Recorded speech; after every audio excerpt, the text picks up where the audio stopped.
Pasaule šo stāstu atceras dažādi. Vieni 1980. gada Leikplesīdas olimpisko hokeja turnīru sauc par brīnumu uz ledus. Turpretī citiem tas joprojām asociējas ar vienu no lielākajām neveiksmēm hokeja vēsturē. Padomju Savienībai tas bija īsts fiasko, kas nacionālo izlašu līmenī šķita teju neiespējams. Katrai lielvalstī šajā turnīrā bija savi mērķi un uzdevumi, un tieši tāpat tie bija katram spēlētājam, kurš kāp uz ledus. Arī Helmutam Balderim. Runājot par Balderi, viņš tajā laikā jau bija īsta zvaigzne un sevi pilnībā apliecinājis hokejists. Viņa titulu kolekcija bija iespaidīga. Padomju Savienības vērtīgākais un rezultatīvākais spēlētājs, labākais vārtu guvējs, PSRS čempions un pasaules čempionāta labākais uzbrucējs. Protams, par Stenlija kausu tajā laikā nevarēja būt nerunas. Tie bija citi laiki un cita politiskā sistēma. Tomēr, nedaudz pafantazējot par veiksmīgu apstākļu sakritību 80. gadu beigās un 90. gadu sākumā, teorētiski Balderis varēja izcīnīt arī šo trofeju. Ar dieva pirksta palīdzību viņš to vienkārši spētu,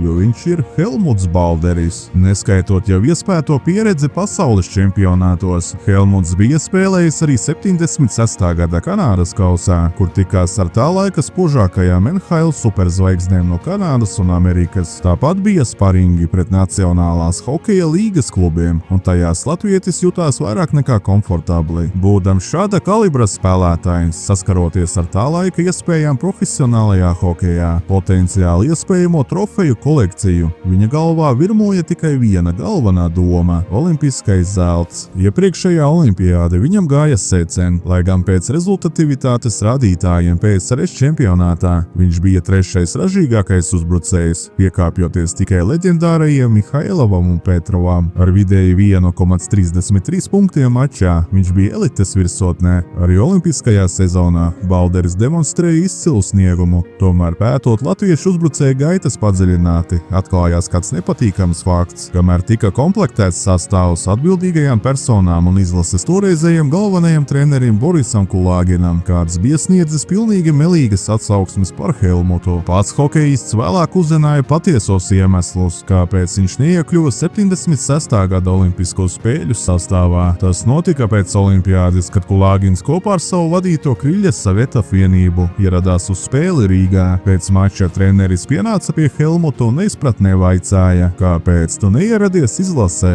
Man ziņoja, ka tu šeit dzer, taisi nepatīkšanas un tikai izklaidējies. Protams, nekas no tā nebija taisnība. Balderis nekad nebija izcēlies ar šādu uzvedību. Kulāgins augstu vērtēja Helmuta talantu un gribēja viņu redzēt savās rindās, taču sistēmas intrigas nospēlēja savu lomu. Iespējams, Viktoram Ķihanovam tobrīd bija bailes, ka talantīgo uzbrucēju varētu pārmānīt uz Kriļas Saveta klubu. Tāpēc sākās šādas manipulācijas, kas nekādu godu nevienam nedara. Tieši šeit meklējamas saknes Helmuta Baldera antipātijām pret Ķihanovu, kad Latvijas sporta komitejai treneris atļāvās pateikt, ka Balderi nav jēgas sūtīt uz olimpiādi. Par veselīgām un profesionālām attiecībām nākotnē bija grūti runāt. Turpretī Kulāginu Balderis atceras kā vīru, kurš turēja savu vārdu. Pirms spēlēm viņš bija Helmutam apsolījis, tu noteikti brauksi. Vienlaikus viņš uzaicināja latvieti pievienoties savai komandai. Taču, kad spēlētājs teica, ka vēlas padomāt, Kulāgins neuzstāja. Vienkārši pateica, dēls padomā par to līdz sezonas beigām, bet es tevi gaidu olimpiskajās spēlēs. Jāatzīmē, ka olimpiskajā gadā Maskavas Dinamo rindās lielisku sniegumu rādīja vēl kāds latviešu hokejists Juris Reps, kurš 36 mačos bija sakrājis 36 punktus, vidēji mačā gūstot pa punktām, patinot notikumus nedaudz uz priekšu. Vēl lielāks pārsteigums hokeja saimi pāršalts 84. gadā, kad Helmuts Balderis neiekļuva olimpiskajā sastāvā Sarajevas spēlēm. Tas lika brīnīties gan līdzjutējiem, gan pašiem hokejistiem. Tikai gadu iepriekš Balderis bija apliecinājis sevi kā rezultatīvāko spēlētāju visā savienībā, vidēji mačā gūstot 1,58 punktus. Viņš bija spēka gados, brīdī, kad meistarība un pieredze iet roku rokā. Šāda līmeņa spēlētāja atstāšana ārpus borta radīja daudz jautājumu, taču atbilde bija skaidra. Šeit vairs negāja runa par individuālo meistarību vai statistiku, bet gan par hokejista Baldera un trenera Viktora Ķihanova saspīlētajām attiecībām. Kad Helmuts savulaik nolēma atgriezties Rīgā, Ķihanovs bija tieši aiziesi prom,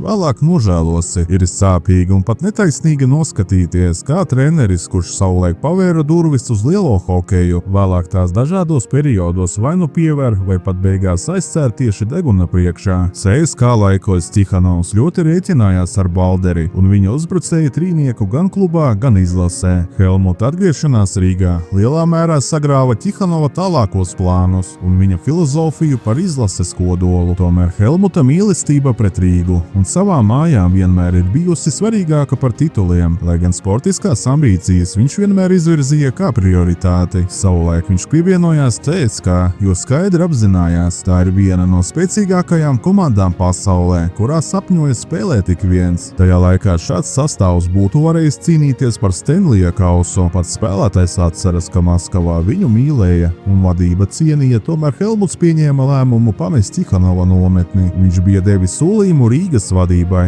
pirms olimpiskajām spēlēm uz 3 gadiem doties uz CSKA, lai spēlētu vienā maiņā ar Žluktovu un Kapustinu. Interesanti, ka Kapustins, uzzinot par Helmuta plāniem atgriezties mājās, vēlāk arī pats nolēma mainīt vidi un pārgāja uz Maskavas Spartak. Rodas pamatots jautājums, kāpēc pirms 1984. gada Sarajevas spēlēm Viktors Tihanovs vispār deva cerību Balderim iekļūt sastāvā. Helmutam uz to ir pavisam vienkārša atbilde, lai spēlētāju piemānītu, iedot viltus cerību un tad to vienkārši iznīcināt. Tā kā Helmuts tajā sezonā bija kļuvis par līgas rezultatīvāko spēlētāju, viņu neuzaicināt uz nometni vienkārši nevarēja. Maskavas sporta gaiteņos uzreiz rastos jautājums, kur ir Balderis un kāpēc viņa nav ierindā. Tihanovs atrada formālu iemeslu, spēlētājs it kā neatbilstot izlases funkcionālās sagatavotības kritērijiem. Vienkārši sakot, Balderis nesot formā. Vēlāk Helmuts pats personīgi vaicāja komandas ārstiem par saviem testu rezultātiem, un tie atzina, ka latviešu rādītāji bijuši vieni no labākajiem visā komandā. Tās bija Tihanova psiholoģiskās spēles augstākajā pilotāžā.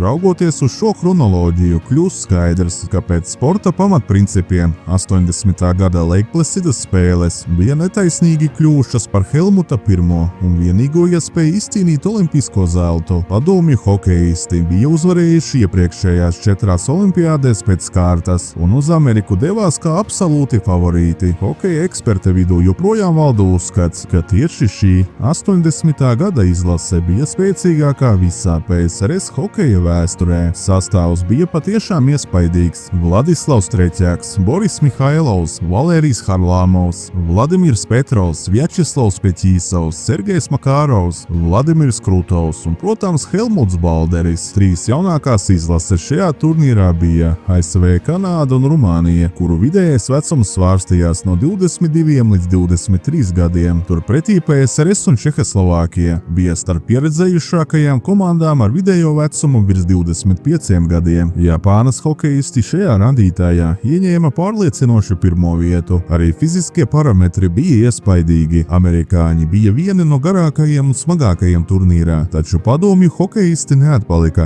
esot otrā smagākā komanda ar vidējo svaru virs 85 kg, taču visvairāk apžilbināja pieredze. Padomju hokeistu kopējā bilance pirms turnīra bija 805 maču pasaules čempionātos un teju 200 spēles olimpiskajos turnīros. Tā bija nobriedusi, titulēta un šķietami neuzvarama armija, kurai pretī stājās ambiciozi amerikāņu studenti. Padomju hokeja izlases bilance olimpiskajās spēlēs bija prātam neaptverama. 27 uzvaras, tikai 1 neizšķirts un 1 zaudējums. Vārtu attiecības 175-44. Padomju komanda nebija izjutusi zaudējuma garšu nevienā olimpiskajā mačā kopš tālā 68. gadā. Jāatgādina, ka tolaik NHL profesionāļi olimpiskajā turnīrā vēl nespēlēja, lai gan formāli tas tika atļauts 84. gadā. Pati līga saviem spēlētājiem logu sezonas grafikā izveidoja tikai 98. gadā. Kā jau minēts, Viktors Tihanovs šajās spēlēs milzīgas cerības lika tieši uz Helmuta Baldera,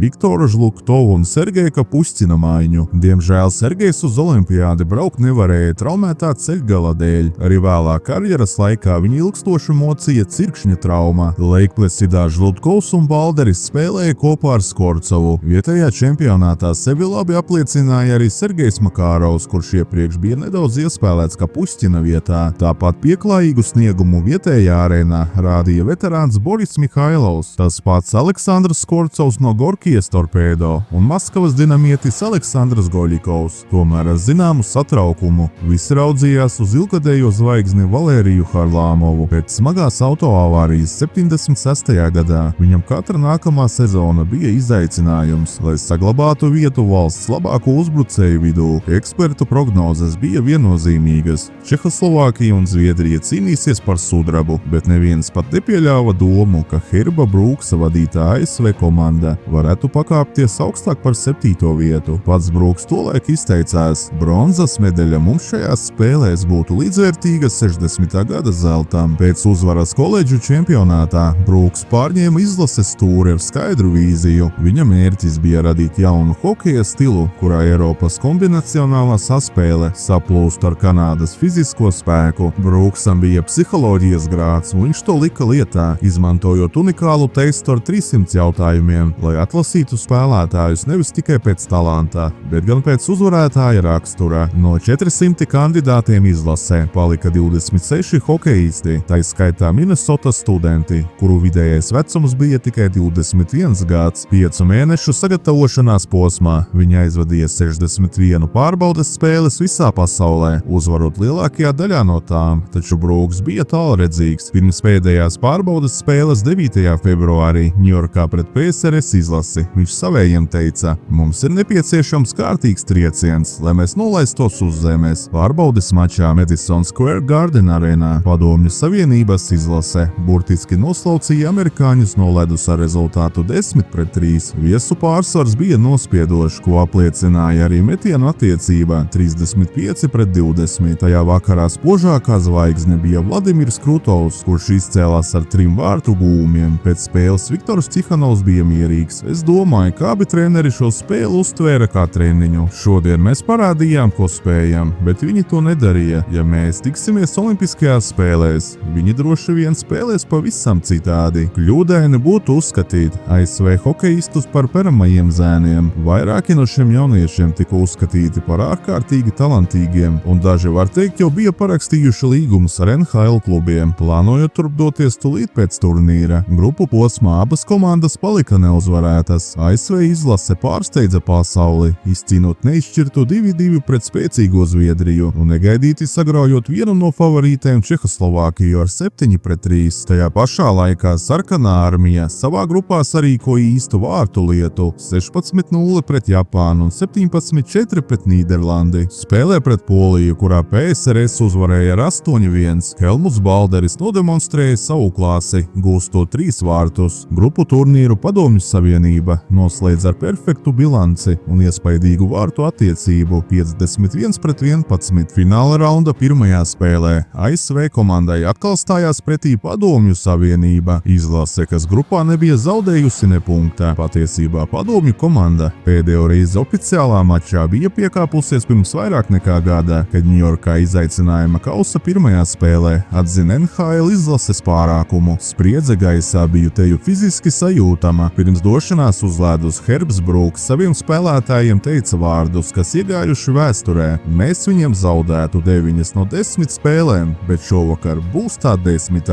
Jūs esat zimuši, lai būtu hokeisti. Jums bija lemts būt šeit. Šis brīdis pieder jums. Pirmais periods noslēdzās ar neizšķirtu 2-2, bet pēc otrā perioda Padomju izlase atradās vadībā ar 3-2. Tomēr trešās trešdaļas vidū notika neticamais. ASV komanda guva 2 vārtus pēc kārtas. Pirmo reizi mačā izvirzoties vadībā, amerikāņi izturēja pēdējo spiedienu un svinēja uzvaru ar 4-3, taču lūzuma punkts notika jau otrā perioda sākumā. Visi, gan līdzjutēji arēnā un pie televizora ekrāniem, gan paši ASV spēlētāji bija mēmi no pārsteiguma, ieraugot PSRS vārtos Vladimiru Miškinu. Cihanovs bija pieņēmis lēmumu nomainīt leģendāro Vladislavu Treķaku. Šis solis amerikāņiem deva nevis pārdomas, bet milzīgu psiholoģisku impulsu. Arī Helmuts Balderis un pārējie komandas biedri bija pārsteigti par šādu trenera rīcību. Spēles izskaņā amerikāņi iesēdās ciešā aizsardzībā, neļaujot Padomju mašīnai radīt nevienu reālu vārtu gūšanas iespēju. PSRS nometnē sākās panika, ko visvairāk izstaroja pats Cihanovs. Pēdējās minūtēs, kad bija jāglābj spēle, spēle. Treneris spītīgi sūtīja laukumā pieredzējušo Petrova maiņu, kurai spēle tajā vakarā nepavisam nevedās, kamēr labākie jaunie uzbrucēji Krutovs un Makārovs, kā arī citi labi spēlētāji palika uz rezervistu soliņa. Izglābties neizdevās. 2 dienas vēlāk ASV hokejisti, uzvarot Somiju, nodrošināja zelta medaļas, bet Padomju Savienībai pēc sagrāves pret Zviedriju bija jāsamierinās vien ar sudrabu. Vēlāk Helmuts atcerējās, ka toreiz sakrita vairāki nelāgi apstākļi. Tihanovs esot bijis slims ar augstu temperatūru, kas iespējams ietekmēja viņa spriedztspēju un, protams, liktenīgā vārdsargu maiņa. Taču pēc zaudējuma Padomju presē sākās vainīgo meklēšana. Laikrakstu slejās visbiežāk parādījās Baldera un Goļikova uzvārdi. Viņi tika padarīti par grēkāžiem. Helmuts savā karjerā nereizi vien hokeja laukumā un ārpus tā bija saskāries ar nacionālismu izpausmēm. Ja jūs saprotat, par ko iet runa, tad šoreiz tas nebija tam iemesls. Tā drīzāk bija Tihanova lielā mīlestība pret spēlētāju, kas tikai pasvītroja, cik milzīgas cerības tika saistītas ar šo izcilo meistaru. Būt par it kā vainīgo tik vēsturiskā zaudējumā